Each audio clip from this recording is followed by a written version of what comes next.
Hello guys, welcome back to Blessy lectures. ఇంతకు ముందు ఏమైందంటే లైక్ ట్రాన్సిస్టర్స్లో బైపోలర్ జంక్షన్ ట్రాన్సిస్టర్స్ ఉంటాయి. దాంట్లో మెయిన్గా 2 టైప్స్ ఉంటాయి. ఫస్ట్ వచ్చేసి ఎన్పిఎన్, సెకండ్ వచ్చేసి పిఎన్పి అని చెప్పేసి చెప్పుకున్నాం. ఎన్పిఎన్ అనేది ఎన్పి అండ్ పిఎన్ రెండు డయోడ్స్తో ఫామ్ అవుతుంది. నెక్స్ట్ పిఎన్పి అనేది కూడా 2 డయోడ్స్లో ఫామ్ అవుతుంది. వేరేజ్ పిఎన్పికి ఎన్ అనేది మిడిల్ ఉంటుంది. నెక్స్ట్ ఎన్పిఎన్కి పి అనేది మిడిల్ ఉంటుంది. పిఎన్పికి ఎన్ అనేది మిడిల్గా ఉంటుంది అని చెప్పేసి చెప్పుకున్నాం కదా. ఇప్పుడు వచ్చేసి ఎన్పిఎన్ ట్రాన్సిస్టర్ గురించి చూద్దాం. ఎన్పిఎన్ ట్రాన్సిస్టర్లో బేసికల్గా ముందు ఫస్ట్ ట్రాన్సిస్టర్ అంటే ఏంటో చూద్దాం. ట్రాన్సిస్టర్ నేమ్ ఎలా వచ్చిందో చూద్దాం. ట్రాన్సిస్టర్ నేమ్ని ట్రాన్స్ఫార్మ్డ్ రెసిస్టర్ ట్రాన్సిస్టర్ని ట్రాన్స్ఫార్మ్డ్ రెసిస్టర్లోంచి ట్రాన్సిస్టర్ ఈ విధంగా తీసుకున్నారనమాట. ట్రాన్సిస్టర్ని ట్రాన్స్ఫార్మర్ రెసిస్టర్లోంచి ట్రాన్సిస్టర్ అని చెప్పేసి తీసుకున్నారు. ఇందులో ఉన్న సిస్టారు, దీంట్లో ఉన్న నుంచి ట్రాన్సిస్టర్ అనేది తీసుకున్నారు. అంటే ట్రాన్స్ఫార్మర్డ్ రెసిస్టర్ అంటే ఏంటి? మామూలుగా రెసిస్టెన్స్ అంటే ఏంటి? రెసిస్టెన్స్ అనేది ఒక అపోజింగ్ ఫోర్స్ అనమాట. ఏదైతే మనకి ఎలక్ట్రాన్స్ వెళ్తూ ఉంటాయో, ఎలక్ట్రాన్స్ ఈ విధంగా వెళ్తాయి అనుకోండి, దీన్ని డెరైవ్ చేసే ఫోర్స్ని మనం వోల్టేజ్ అంటాం. నెంబర్ ఆఫ్ ఎలక్ట్రాన్స్ని మనం కరెంట్ అని చెప్పేసి అనుకుంటాం. దీన్ని ఏదైతే అపోజ్ చేస్తుందో, ఈ అపోజ్ చేసే ఫోర్స్ని మనం రెసిస్టెన్స్ అని చెప్పేసి అంటాం. అంటే ఏంటి? Opposing force of electrons, flow of electrons is called as resistance అనమాట. ఈ రెసిస్టెన్స్ని ట్రాన్స్ఫార్మ్ చేయడానికి మనకి ట్రాన్సిస్టర్ అనేది యూజ్ అవుతుంది. అది ఎట్లా అంటే, ఫస్ట్ మనం నెక్స్ట్ ఇది అలా సైడ్కి ఉంచండి. ఎన్పిఎన్ ట్రాన్సిస్టర్ గురించి చూద్దాం. ఫస్ట్ ఎన్పిఎన్ ట్రాన్సిస్టర్లో 2 ఎన్ టైప్ మెటీరియల్స్ ఉంటాయి, ఒక పీ టైప్ మెటీరియల్ ఉంటుంది. ఈ ఎన్ టైప్ మెటీరియల్లో కలెక్టర్ ఉంటుంది. నెక్స్ట్ ఎమిటర్ కలెక్టర్ బేస్ అని చెప్పేసి కాల్ చేస్తాం.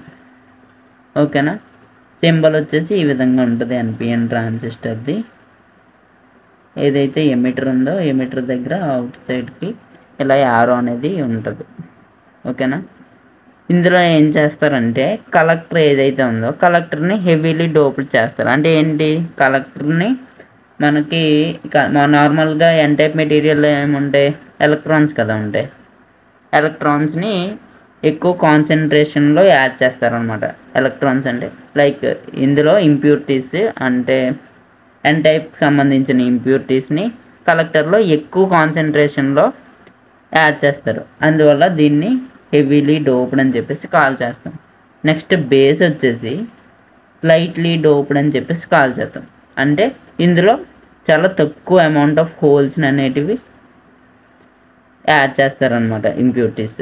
నెక్స్ట్ వచ్చేసి మళ్ళీ దీన్ని నార్మల్గా డోప్ చేస్తారు. ఎమిటర్ ఏదైతే ఉందో దాన్ని నార్మల్గా డోప్ చేస్తారు. అంటే ఏంటి? మరీ ఎక్కువ కాన్సన్ట్రేషన్లో చేయరు, మరీ తక్కువ కాన్సన్ట్రేషన్లో చేయరు. నార్మల్గా డోపింగ్ అనేది చేస్తారు అనమాట. నెక్స్ట్ వచ్చేసి ట్రాన్సిస్టర్ త్రీ రీజియన్స్లో వర్క్ అవుతుంది. ఫస్ట్ వచ్చేసి యాక్టివ్ రీజియన్, సెకండ్ వచ్చేసి శాచురేషన్ రీజియన్, థర్డ్ వచ్చేసి కట్ ఆఫ్ రీజియన్. మెయిన్ ఏంటంటే యాక్టివ్ రీజియన్లో మనకి ట్రాన్సిస్టర్ అనేది యాంప్లిఫైయర్లా వర్క్ అవుతుంది. అంటే ఏంటి? మనం ఒక వీక్ సిగ్నల్ని ఇచ్చామనుకోండి, ఆ ట్రాన్సిస్టర్ అనేది దాన్ని యాంప్లిఫై చేసి ఒక పెద్ద సిగ్నల్ కింద మారుస్తుంది అనమాట. వీక్ సిగ్నల్ని స్ట్రాంగ్ సిగ్నల్గా మారుస్తుంది. ఓకేనా? ఈ మధ్యలో ఒక ట్రాన్సిస్టర్. ఓకేనా? Okay. Next in saturation region transistor acts as a switch. అంటే ఏంటి? సాచురేషన్ రీజియన్లో వర్క్ చేసినప్పుడు ఈ ట్రాన్సిస్టర్ అనేది ఆన్ స్విచ్ లాగా వర్క్ అవుతుంది అనమాట. అంటే ఈ విధంగా వర్క్ అవుతుంది. ఓకేనా? Next in cut off region transistor acts as off switch లాగా వర్క్ అవుతుంది. ఓపెన్ సర్క్యూట్ అయిపోతుంది అనమాట. అంటే కండక్ట్ చేయదు. నెక్స్ట్ వర్కింగ్ వచ్చేసి మనం ట్రాన్సిస్టర్ని ఈ విధంగా కనెక్ట్ చేస్తాం. ఎన్పిఎన్ ఏవైతే ఉన్నాయో ఎమిటర్, బేస్, కలెక్టర్, ఈ ఫస్ట్ ఈ 2 జంక్షన్స్ ఉన్నాయా వీటిని ఫస్ట్ జంక్షన్ని ఎమిటర్ బేస్ జంక్షన్ అని చెప్పేసి కాల్ చేస్తారు. ఈ సెకండ్ జంక్షన్ని బేస్ కలెక్టర్ జంక్షన్ అని చెప్పేసి కాల్ చేస్తారు. ఎందుకంటే ఈ జంక్షన్ అనేది ఎమిటర్ని బేస్ని సెపరేట్ చేస్తుంది కాబట్టి దీన్ని ఎమిటర్ బేస్ జంక్షన్ అని చెప్పేసి కాల్ చేస్తారు. నెక్స్ట్ ఇది వచ్చేసి బేస్ని కలెక్టర్ని సెపరేట్ చేస్తుంది కాబట్టి బేస్ కలెక్టర్ జంక్షన్ అని చెప్పేసి దీన్ని కాల్ చేస్తారు. ఓకేనా. ఈ ఎమిటర్ బేస్ జంక్షన్ ఏదైతే ఉందో దాన్ని మనం ఫార్వర్డ్ బయాస్లో కనెక్ట్ చేస్తాం. అంటే ఏంటి, ఎన్ టైప్ మెటీరియల్కి ఎన్ టెర్మినల్ కనెక్ట్ చేస్తాం, పీ టైప్ మెటీరియల్కి పీ టెర్మినల్ కనెక్ట్ చేస్తాం. నెక్స్ట్ బేస్ కలెక్టర్ని బేస్ని వచ్చేసి ఇది అనేది బేస్ కలెక్టర్ జంక్షన్ అనేది రివర్స్ బయాస్లో కనెక్ట్ అయి ఉండదు. అంటే ఏంటి, పీ టైప్ మెటీరియల్కి ఎన్ టైప్ టెర్మినల్ కనెక్ట్ చేస్తాం, ఎన్ టైప్ మెటీరియల్కి పీ టెర్మినల్ కనెక్ట్ చేస్తాం అన్నమాట. The collector and base acts as reverse bias. అంటే ఏంటి, కలెక్టర్ బేస్ ఏదైతే ఉన్నాయో అవి రివర్స్ బయాస్లో యాక్ట్ అవుతాయి. Next the emitter and base acts as forward bias. ఇవి 2 వచ్చేసి ఫార్వర్డ్ బయాస్లో యాక్ట్ అవుతాయి అన్నమాట. నెక్స్ట్ వచ్చేసి దీనికి ఈ విధంగా వెళ్ళే కరెంట్ని మనం ఐసి అని చెప్పేసి అంటాం. ఐసి అంటే ఏంటి, కలెక్టర్ కరెంట్. సి అంటే కలెక్టర్, ఐ అంటే కరెంట్ సింబల్ వచ్చేసి ఐ కదా. నెక్స్ట్ వచ్చేసి దీనికి వెళ్ళే కరెంట్ని బేస్ కరెంట్ అని చెప్పేసి అంటాం. నెక్స్ట్ దీని నుంచి ఎమిటర్ నుంచి వచ్చే కరెంట్ని ఎమిటర్ కరెంట్ అని చెప్పేసి అంటాం. నెక్స్ట్ అక్రాస్ దీనికి లైక్ ఎమిటర్కి బేస్కి అప్లై చేసిన వోల్టేజ్ ఏదైతే ఉందో దాన్ని విబిఈ లేదా విఈబి అని చెప్పేసి అంటాం. అంటే ఏంటి, emitter base voltage. Next across base కలెక్టర్కి మనం అప్లై చేసిన వోల్టేజ్ని విసిబి అంటాం. అంటే ఏంటి, కలెక్టర్ బేస్ వోల్టేజ్ అని చెప్పేసి కాల్ చేస్తాం. ఫస్ట్ నెక్స్ట్ ఇది ఏ విధంగా పనిచేస్తుంది అంటే లైక్ ఇనిషియల్గా ఇది ఫార్వర్డ్ బై ఓకే ఎన్పిఎన్ ఉంది. దీన్ని ఏం చేసాం, ఫార్వర్డ్ బయాస్లో కనెక్ట్ చేసాం. ఫార్వర్డ్ బయాస్ అంటే ఎన్కెన్ పీకి పీ.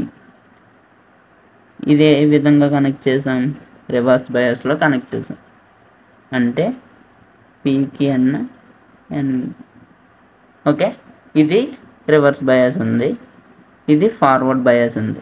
ఫార్వర్డ్ బయాస్ అంటే ఏంటి, ఇట్ కెన్ ఈజీలీ ఫ్లో అనమాట. కరెంట్ అనేది ఈజీగా ఫ్లో అవ్వగలుగుతుంది. అంటే దీంట్లో ఏమైంది, రెసిస్టర్ అనేది చాలా తక్కువ ఉన్నది. దీంట్లో రెసిస్టర్ ఈ ఫ్లోలో రెసిస్టర్ అనేది ఆర్ అని చెప్పేసి తీసుకుందాం. అంటే ఏంటి, ఇక్కడ తక్కువ రెసిస్టెన్స్ అనేది ఫ్లో అవుతుంది కాబట్టి ఆర్ అని చెప్పేసి తీసుకున్నాం. నెక్స్ట్ దీంట్లో ఫ్లో అయ్యే కరెంట్ని ఐ అని చెప్పేసి తీసుకుందాం. ఓకేనా. నెక్స్ట్ దీంట్లో వచ్చేసి ఏం చేస్తుంది, ఇది అనేది రివర్స్ బయాస్లో కనెక్ట్ అయింది. రివర్స్ బయాస్లో కనెక్ట్ అయినప్పుడు ఏంటి, అది కండక్ట్ చేయలేదంటే దాని అర్థం ఏంటి, రెసిస్టెన్స్ అనేది అక్కడ ఎక్కువ ఉన్నది. సో క్యాపిటల్ ఆర్ని తీసుకుందాం ఇంటూ కరెంట్. ఇక్కడ వోల్టేజ్ వస్తుంది. ఇక్కడ ఏదైతే మనం ఇన్పుట్ ఇస్తామో ఆ ఇన్పుట్ వోల్టేజ్, ఇక్కడ ఏదైతే మనం అవుట్పుట్ తీసుకుంటామో ఆ అవుట్పుట్ వోల్టేజ్. ఎప్పుడైతే ఇక్కడ రెసిస్టెన్స్ 0 అంటే చాలా తక్కువ ఉన్నదో, లైక్ ఇక్కడ ఐడియల్గా అయితే 0 రెసిస్టెన్స్ ఉంటుంది. అంటే ఎంతైతే ఫ్లో ఇస్తామో అంతా కూడా ఫ్లో అవుతుంది. ఇక్కడ ఏమీ రెసిస్టెన్స్ ఉండదు, ఫార్వర్డ్ బయాస్లో ఉంది కాబట్టి. అదే ఇక్కడైతే ఫ్లోని స్టాప్ చేస్తుంది కాబట్టి రెసిస్టెన్స్ అనేది ఇన్ఫినిటీ ఉంటుంది.